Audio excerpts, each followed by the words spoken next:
It's Saturday and it's a great day. You know why? Because I only have to work 4 hours and then I'm off tomorrow.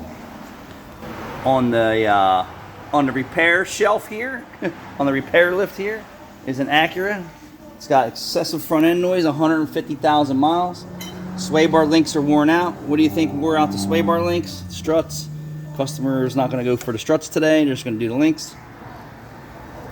It also needs some brake work. Let me show you what we found. So the brakes actually felt okay, but there was a little bit of noise. I'm going to show you where the noise was coming from. And just because the brake pads look good, and trust me, they are less than half of their lifespan. They're less than half their lifespan. This is the left side of the vehicle. All right. But further inspection, right, I'm going to show you this. Crack there. Crack all the way across there, and surface cracks all the way across the brake pad. This doesn't happen typically from one road test.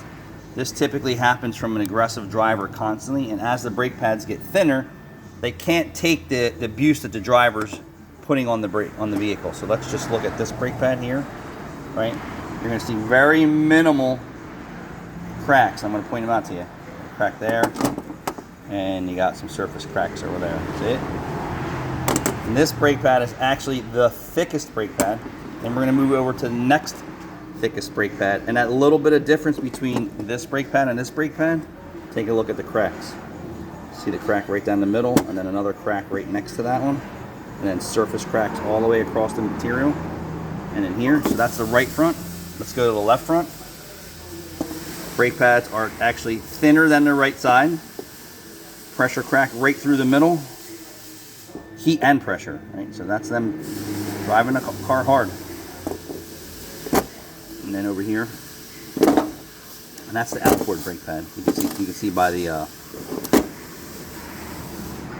see those circles.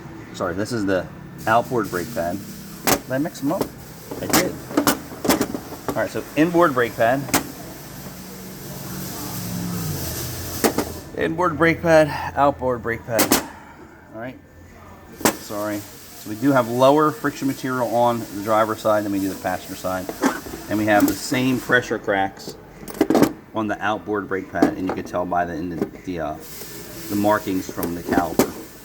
So crack through, multiple cracks, crack through, not so many multiple cracks, crack completely through. And what I said to you originally about the friction material, that there's thinner friction materials in this bunch of 4 pads. Watch this. You may not have caught this. Do you see the channel that they machine into this rotor? You can see that this one's, the channel is exposed, right? And then the channel on the next pad is not exposed. You can see it's actually full of debris, which is left there, but it's actually cracked. All right. And there's no channel. All right. So you can see that the brake pad here could actually handle the abuse with the thicker material that the driver was putting on the braking system. And then as the brake pad got down to, I'm going to say 30%-ish, that it couldn't handle the driving habits because the material is getting thinner. All right, so even though if you just look through the wheels and said, oh, well, you know, the brakes are low, but they're okay, are they really okay? And typically what happens with this type of surface cracking is the brakes are noisy. What happens is moisture and debris get inside of here, and then the brake pad is expanding and contraction at different rates all around the friction material, causing noise. All right, so just because they look good doesn't actually mean they are good. Thanks for watching.